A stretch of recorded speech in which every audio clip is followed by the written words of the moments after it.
Assalamualaikum warahmatullahi wabarakatuh. Bismillah walhamdulillah. Wassalatu wassalamu ala rasulillah Sayyidina Maulana Muhammad bin Abdullah wa ala alihi wa sahbihi wa man walah, amma ba'd.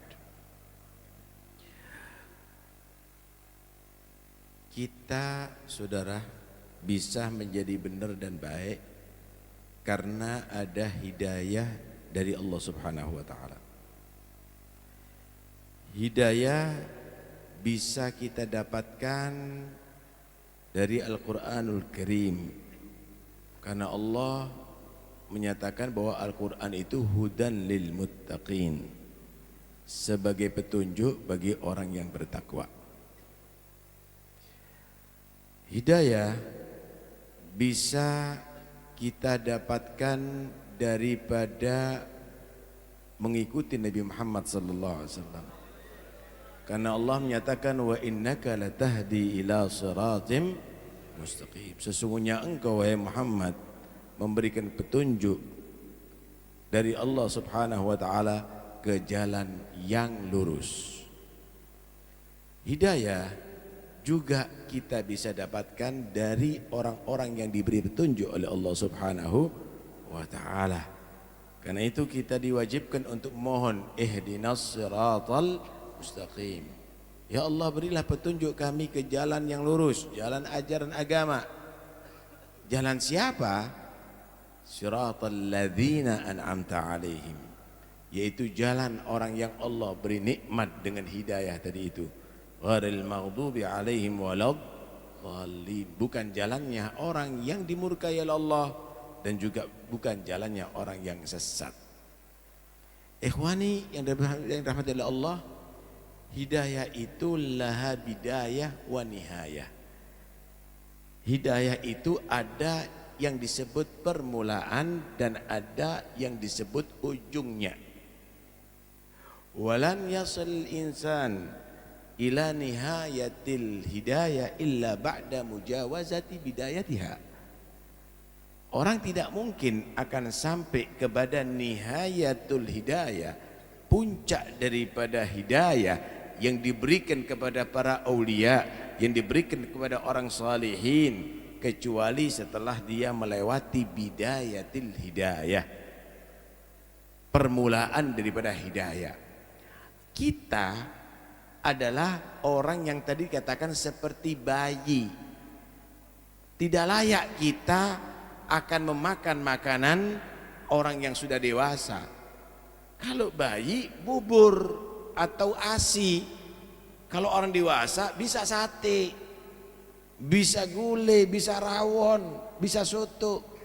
Tapi kalau makanannya orang yang dewasa dikasihkan anak yang kecil, madarat, saudara. Itu akan membahayakan. Begitu juga ilmu-ilmu dari orang-orang yang sudah Allah berikan kepada aulia, jangan kamu langsung telan begitu saja. Kamu harus ukur, kami ada di posisi yang mana.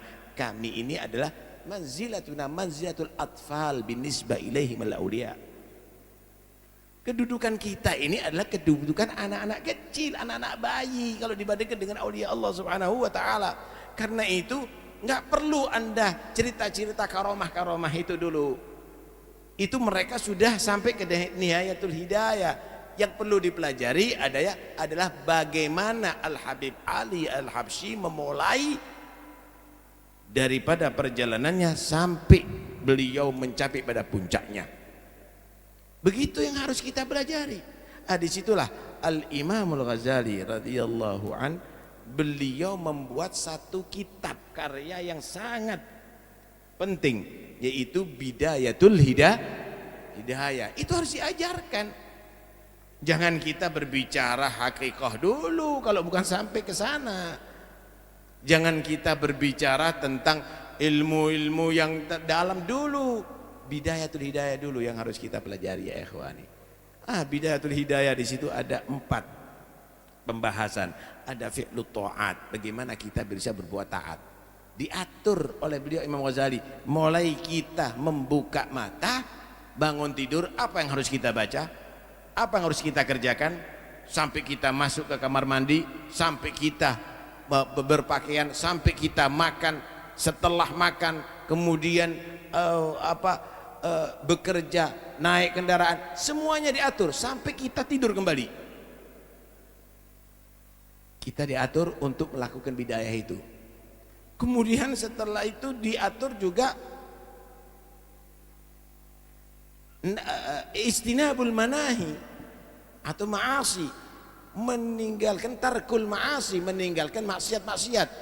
Apa maksiat mata yang harus kita hindari? Apa maksiat telinga yang harus kita tinggalkan? Apa maksiat mulut yang harus kita diam darinya? Apa maksiat perut? Apa diatur sama Imam Ghazali semuanya. Setelah itu bagaimana sholahul qulub? Bagaimana bersihnya hati? Maksiatnya hati yang harus kita tinggalkan, diisi apa itu hati? Itulah kita di Al-Habib Al-Habsyi. Allah menyatakan dalam Al-Quran, bukan ente yang banyak ilmunya dulu, alladzina yamshuna al-ardi haunan. Gimana kamu hidup di atas bumi ini dengan penuh tawadhu, dengan sakinah? Siapa yang akan bisa mengajarkan sakinah? Kata Nabi, ini bukan orang yang punya ilmu itu Pak, masih perlu syekh. Perlu syekh. Ta'allamul ilma wa ta'allamu lil ilmi as-sakinata wal waqar. Ini haunan. Ente belajar ilmu, kalau sudah menguasai ilmu, belajar lagi cari guru untuk ilmunya tadi itu, untuk bisa mendapatkan as-sakinah, ketenangan, bisa tawadhu dengan ilmu kamu, bukan dengan sombong-sombongan, bukan dengan penampilan. Wala budda bi syaikhin tasiru bi sayrihi ilallah min ahlin nufusiz zakiyati. Ada guru yang memang jiwanya udah bersih, bukan hanya kita cari ambil ilmunya, tapi kita ikuti sirahnya, kita ikuti sirahnya. Ini bukan alumni, tapi dia mengambil yaj'al mahasin awsaf syekhihi siratan lahu fi hayatih. Dia menjadikan sifat-sifat baik gurunya menjadi kehidupannya. Bagaimana tawadhu gurunya, bagaimana zuhud gurunya, bagaimana istiqomah gurunya, bagaimana 1000 tahun ente belajar tapi kamu tidak mengikuti, akan sia-sia ya ikhwani. Kita dengarkan ini sirah-sirah ini semuanya untuk kita bisa ikuti. Itu yang kita minta, ihdinas siratal mustaqim. Kita minta petunjuk bisa berjalan dengan jalan yang lurus, jalannya mereka yang Allah telah berikan nikmatul hidayah, nikmatul wilayah, nikmatul mahabbah, nikmat-nikmat itu semua yang Allah berikan kepada mereka. Setelah itu diatur belajar adab, kif adabuna ma Allah, kif adabuna ma'an nabi, kif adabuna kepada aulia, kepada salihin, kepada orang tua, kepada itu dan ini. Hidup tanpa adab ya ikhwani akan sia-sia. Apa nilai ibadah kalau tanpa adab?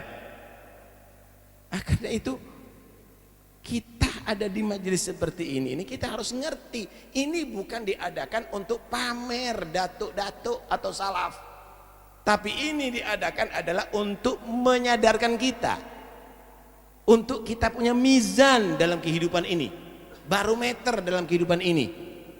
Aina akhlaqukum min akhlaqihim, aina ulumukum min ulumihim, aina a'malukum min amalihim. Untuk kita ukur mana amalnya kita seperti daripada amalnya salaf, mana akhlaknya kita daripada akhlaknya salaf, mana adabnya kita daripada adabnya salaf. Karena itu majelis ini sepatutnya adalah betul-betul menjadi pembuka hati kita yang sudah tertutup dengan syahwat, yang sudah tertutup dengan hubbud dunya, yang sudah tertutup dengan ambisi, yang sudah tertutup dengan egois. Wa ila mata? Sampai kapan kita kehilangan ini semuanya? Sampai kapan kita kehilangan ini semuanya? Terus apa program kita, Kif? Apa yang kita berikan kepada auladana?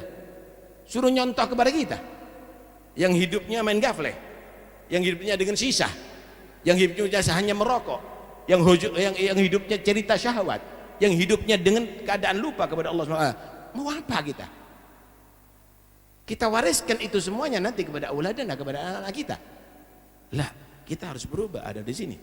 Biar anak kita menyaksikan bahwa kita adalah orang yang muatib ala qiraatul Quran. Biar menyaksikan anak-anak kita bahwa kita adalah orang yang beradab, menghormati kepada orang yang tua. Kita orang yang ahli qiyamul lail. Kita orang yang ahli berzikir kepada Allah Subhanahu wa taala. Itu yang harus kita programkan dalam hidup ini. Waj'alni lisana sidqin fil akhirin. Nabi Ibrahim memohon, ya Allah jadikan aku bahan cerita yang baik untuk generasi yang akan datang. Apa kebaikan kita lakukan?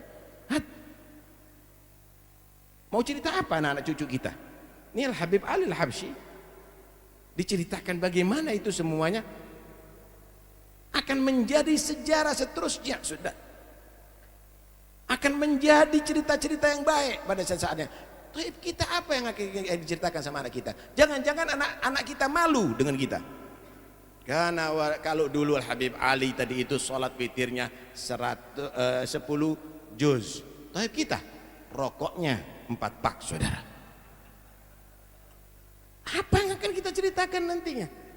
Kalau Al-Habib Ali Al-Habsyi tadi itu ibadahnya yang luar biasa, apanya yang akan diceritakan? Istiqamah main gafleh 4 jam setiap malam gitu. Kita harus berubah ada di sini. Kita harus berubah ada di majlis ini. Karena itu kata Al-Habib Abdullah Al-Haddad, an-naim yunabbah wal ghafil yudhakkar faman lam yujdi fihi at-tanbih wala tadhkir fahuwa mayyit. Orang yang hidup itu bisa dibangunkan, orang yang lupa itu bisa diingatkan. Ini dibangun-bangunkan nggak bangun, diingatkan tetap ada seperti itu, mayit nih berarti. Laqad asma'ta law nadaita hayyan walakin la hayata liman tunadi wa narun law nafakhtaha adaat walakin dha'a nafkhuka fir ramadi. Kalau Anda panggil ajak orang yang masih hidup, yang masih mendengar, maka dia akan menyambut panggilan kamu. Tapi akan sia-sia panggilan kamu sekeras apapun dengan orang yang sudah mati. Api, kalau bara api, kalau masih ada titik api, saudara, ditiup berbara lagi itu, saudara. Tapi kalau sudah menjadi abu, nggak ada titik api, kamu tiup, maka akan dia bertebaran kemana-mana. Begitulah juga kalau masih ada mahabbah kita dengan salaf kita, mahabbah kita dengan Nabi kita, mahabbah kita dengan Allah, mahabbah kita dengan Islam dan iman, masih ada dalam hati kita. Tentunya diceritakan Habib Ali Al-Habsyi, diceritakan salafus saleh, hidup kembali, semangat, saudara. Jangan-jangan udah jadi abu. Setiap tahun kita hadir ini hall, apa perubahannya? Tuh lihat Habib Ali Al-Habsyi. Aku tidak hadir di majlisnya orang soleh kecuali aku berubah akhlakku. Yang malas menjadi giat, yang maksiat bertobat, yang dia tadi itu sholat tidak sholat jadi orang sholat, bahkan rajin sholat berjamaah. Pertanyaannya, apakah itu terjadi pada kita? Apakah kita termasuk orang yang mahrumin? Lah. Karena itu Anda yakin insya Allah ketika kita berusaha ada di sini untuk berubah, maka di situ akan masuk hidayat Allah kepada hati kita. Yang penting jangan ada yang merasa lebih baik daripada yang lainnya di majlis ini. Jangan ada yang merasa lebih hebat daripada yang lainnya di majlis ini. Jadilah orang yang mutawadhu, dan tadi dikatakan air itu akan berjalan ke bawah, saudara. Air itu akan jalan ke bawah. Kalau hati kini tawadhu, merasa ada di bawah, maka hidayah itu akan mengalir kepada hati kita. Tapi kalau sudah kita ini merasa menjulang, merasa diri kita ini ada di atas, maka air tidak mungkin akan naik ke atas, saudara. Karena itu ayo kita menjadi orang yang tawadhu ada di sini, dan kita berharap dengan dzikrus shalihin. Inda dzikris shalihin tanzilur rahmah. Ketika disebutkan orang-orang yang saleh, maka turun rahmat. Wa kif bil julus ma'ahum wa hudur majalisuhum. Diceritakan saja orang yang saleh, turun rahmat, apalagi duduk dan hadir di majlisnya orang soleh. Wa kaif bisa disolihin kalau disebutkan Nabi Muhammad sallallahu alaihi wasallam. Karena itu ikhwani, jangan sampai kita kehilangan kesempatan.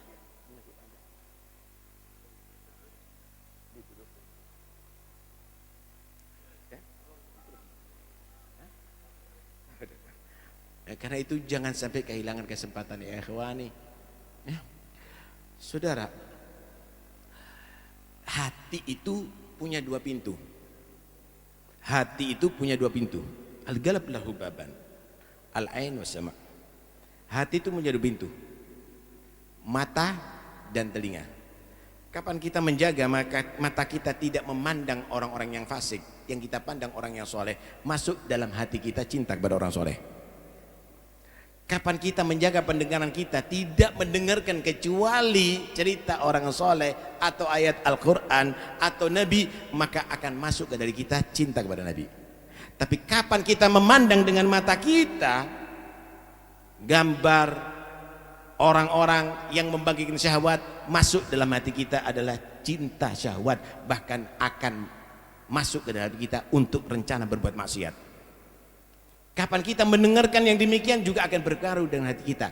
Karena itu dua pintu ini betul-betul kita tutup. Jangan sampai menjadi pintu syaitan untuk masuk ke dalam kita. Jangan sampai menjadi pintu nafsu untuk masuk dalam kita. Kita harus jadikan dua pintu ini, yang masuk adalah hal yang positif. Jangan melihat kecuali diridhai oleh Allah. Jangan mendengar kecuali yang membuat Anda semakin cinta kepada Rasulullah sallallahu alaihi wasallam. Masya Allah.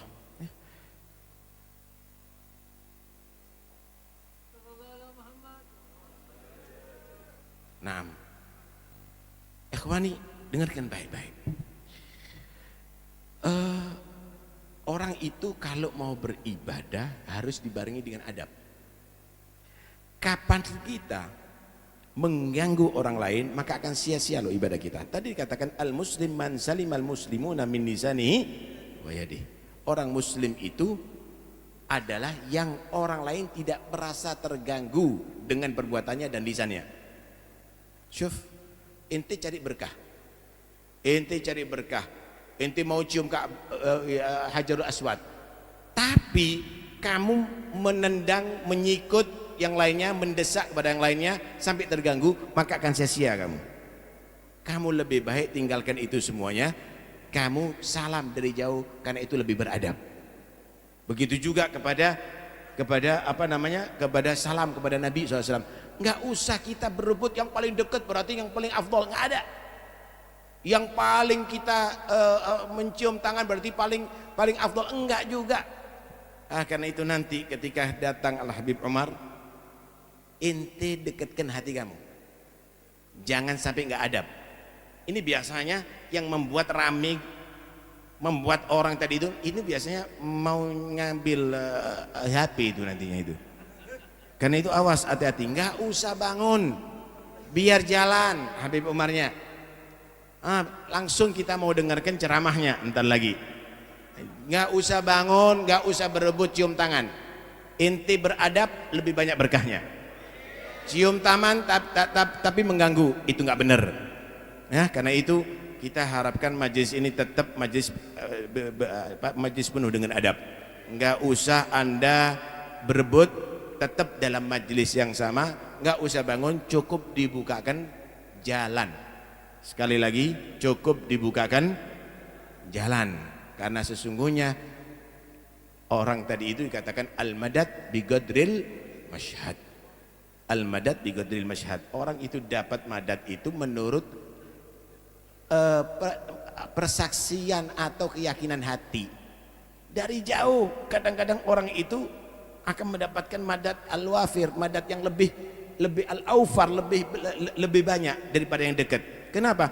Karena yang di jauh lebih terbuka hatinya. Ini ada apa ini maju lagi? Gak usah maju. Hei, duduk. Ini belum apa-apa udah ada adab ini. Duduk. Nggak usah berdiri. Duduk. Ya. Nah, karena itu nggak penting. Anda begini nggak penting. Ya, Anda begini nggak penting. Anda ini harus tahu adab. Nilai majelis ini nilai yang paling adab, bukan nilai yang paling dekat atau yang ada di muka. Belum tentu. Tadi itu katakan kadang-kadang ini yang berbicara ini kadang-kadang berkatnya orang yang diem. Kadang-kadang yang ada di muka berkatnya orang di belakang sana. Berkatnya orang di belakang. Yang paling menentukan itu hati kamu, bukan jasadnya kamu. Yang paling menentukan hati kamu, bukan jasadnya kamu. Ya, pernah di masjidnya Habib Muhammad bin Hadi As-Segaf. Waktu itu pembacaan Khatmul Bukhari. Akhirnya semua orang yang hadir di situ ingin barokah, membaca Bukhari tanpa urutan. Tanpa urutan, ada yang di belakang, ada yang di tengah, ada yang di itu. Kemudian Habib Muhammad bin Hadi menyatakan, alladzi ma yagra indi ahsan mimma yagra ahab ilayya mimma yagra. Yang enggak baca lebih aku cintai daripada yang baca tapi berbuat begini. Mulai saat itu Al-Walid tidak mau baca kecuali dengan perintah. Nah, kita juga begitu ya ikhwani. Udahlah, enggak perlu. Ini bukan perlu Anda berdiri, ini bukan mahalul qiyam. Nanti dulu ada di sini, datang bukan.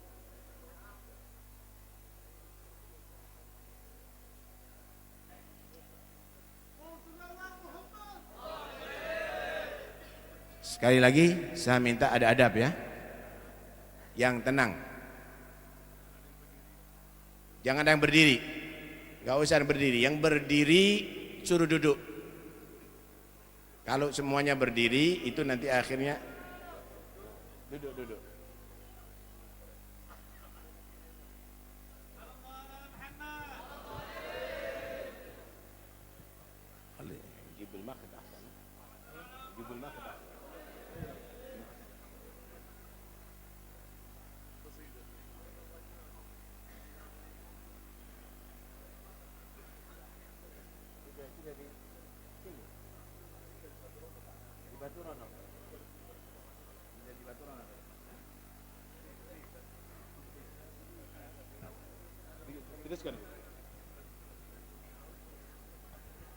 Kita sambil menunggu.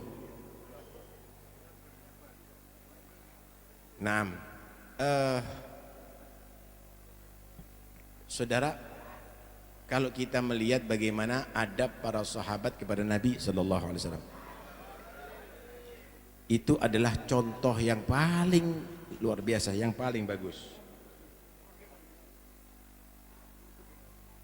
Para sahabat itu, saudara, kalau duduk di hadapan Nabi Sallallahu Alaihi Wasallam, seakan-akan di atas kepalanya ada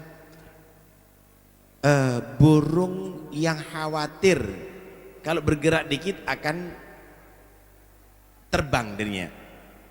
Jadi dia tadi itu betul-betul, karena kalau kita lihat burung itu ada sedikit suara, ada sedikit gerakan, itu langsung terbang.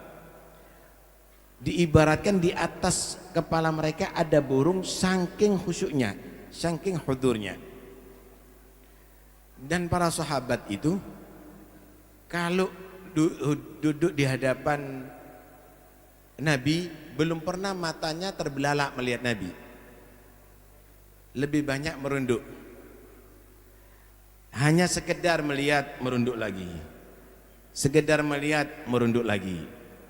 Dan suaranya tidak sampai melebihi daripada suara Nabi. Enggak ada jerit-jerit duduk, itu tidak ada. Adab duduk, dan Nabi Sallallahu Alaihi Wasallam beliau datang, para sahabat diperintahkan oleh Nabi jangan berdiri, enggak usah berdiri, duduk.